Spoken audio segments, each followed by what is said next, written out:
let's do this. Okay.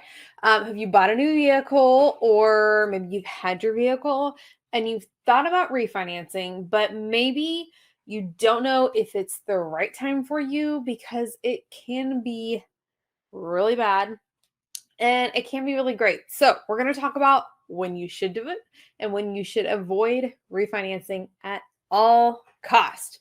So, again, as you're jumping on, make sure to say hi. Let me quickly introduce myself if we have not met before.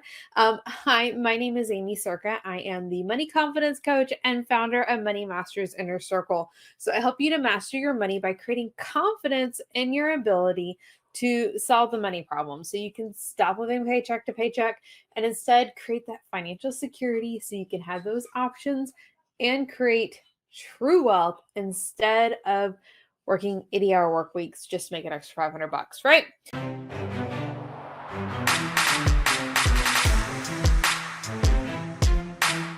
We're talking about refinancing your vehicle. So, have you refinanced your vehicle before? Let me pull up my notes. We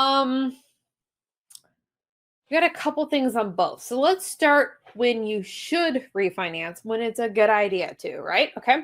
So the first reason that you should refinance is because your credit has improved. So if your credit has dramatically improved, make sure to watch this all the way through because the when you shouldn't refinance might kick you out on the other side, okay? So just because your credit's improved does not automatically mean that you should refinance your vehicle. We need to make sure you fit all of the criteria before you go running off to refinance your vehicle, right? Okay? So if your credit's improved, that's a good indication you might should refinance your vehicle, okay? The second thing or the second reason why you should refinance your vehicle would be if you need to lower your monthly payment amount. Now, we need to be reasonable about this though. We cannot expect that you're going to lower your monthly payment amount by hundreds of dollars on your car payment by refinancing. That's just simply not how it works. There are several car payment calculators out there, so you can throw your numbers on that calculator and put on there like, okay, if I refinance it and let's say you lower your interest rate 1% or even 2%, whatever it might be, you can see what the difference actually would be in your monthly payment so you can have reasonable expectations. It's not going to lower it that much, like dramatically hundreds of dollars. We need to make sure we're reasonable in what we're expecting. But maybe you just need to cut cost and we need to lower the monthly payment amount. It can be a good idea. Okay. But if you reasons we shouldn't refinance, I would avoid it. If you want a shorter loan time. Now you might be thinking like, okay, but shouldn't I be paying off my vehicle so I don't have the car payment? So wouldn't a shorter loan time be smart? Paying off the vehicle sooner is absolutely smart. It would be great to do that, to pay off the vehicle and to truly own that asset.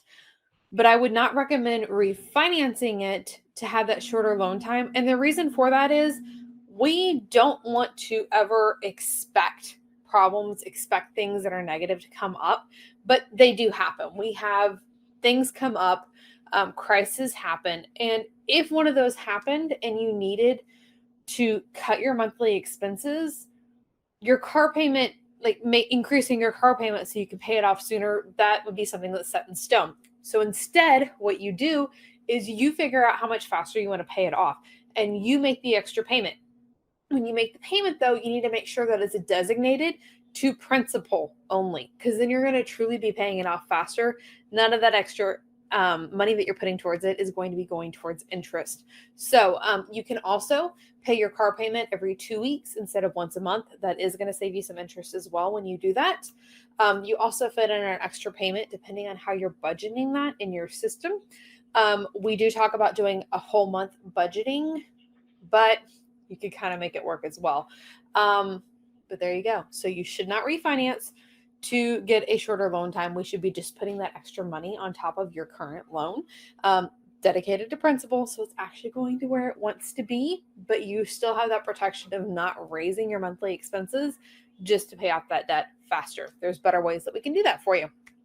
And the second one, Is probably one of the ones that we hear about the most. So the second reason that you should absolutely not refinance at all is if you are just unhappy with where the payments or the interest rate sits. Maybe you got a bad deal. Maybe it's something that you weren't happy with. Maybe you just had to make that move because you had to get a vehicle and it just kind of sucks now, right? Now, if you wanted to sell it and like have a different vehicle, if you're able to trade at an even cost and not put yourself upside down in the next vehicle, that might be an option.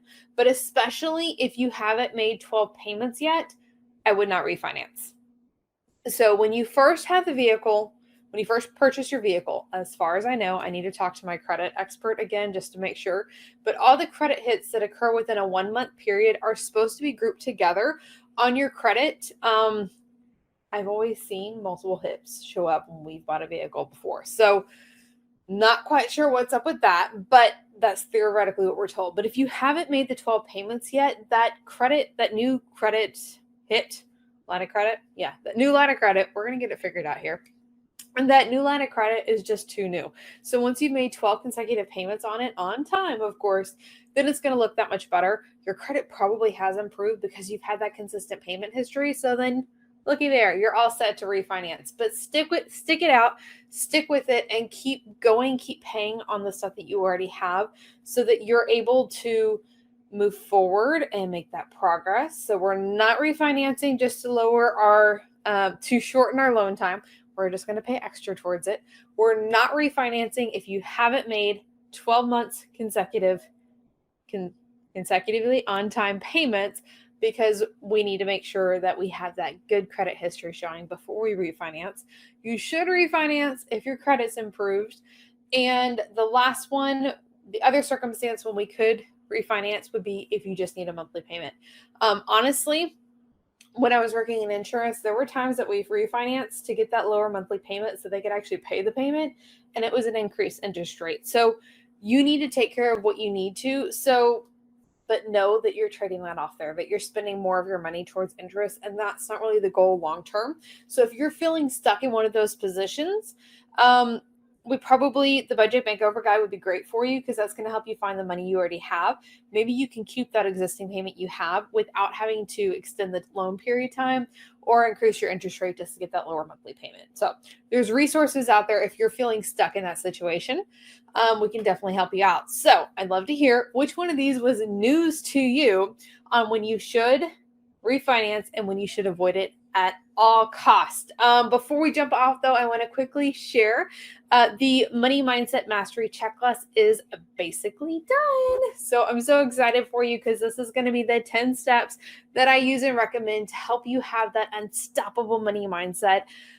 Your money mindset is the part that we have to figure out. I mean, we can talk all the budgeting stuff, we can talk making all the money, but if you don't have the battlefield, the money mindset part figured out, it's just not going to work. It's not going to stick. We're going to self-sabotage. We're going to do all these things, and we don't even realize that it's happening.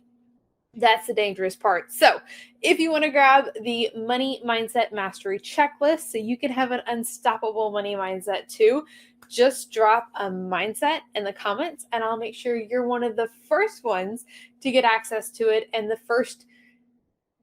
let's do first 15 because I said 10, but we're filling up those too fast. So the first 15 people that grab the Money Mindset Mastery Checklist, I do have a special gift that I'm giving to you because you're one of the first people to access it. So I'm so excited for you.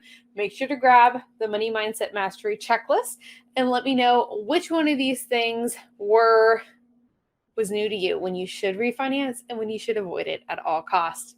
We'll see you next time, guys. Bye for now. Hey there, I hope that you found this training helpful. And what's next for you? We need to make sure that you grab the Budget Makeover Guide. So what the Budget Makeover Guide is going to do for you is it's a PDF guide that's going to help you walk through how to uncover the money that you already have in your existing personal finances that you don't know. It's just waiting to be found. Crazy, right? So you're already working hard for your money, right? Let's make the most of it. Make sure that your hard-earned money, your time, your effort, your sweat equity that you've worked hard for is going to the places that you want it to go. If you want to be spending it, great, but let's make sure that it's not missing. So if you're ready to find the extra money that is hiding in your personal finances, no additional income required, just waiting to be found, grab the Budget Makeover Guide. What you need to do is go to aimeecirca.com/BMG for Budget Makeover Guide. Again, go to aimeecirca.com/BMG and you can grab the Budget Makeover Guide. We'll see you next time. Bye for now.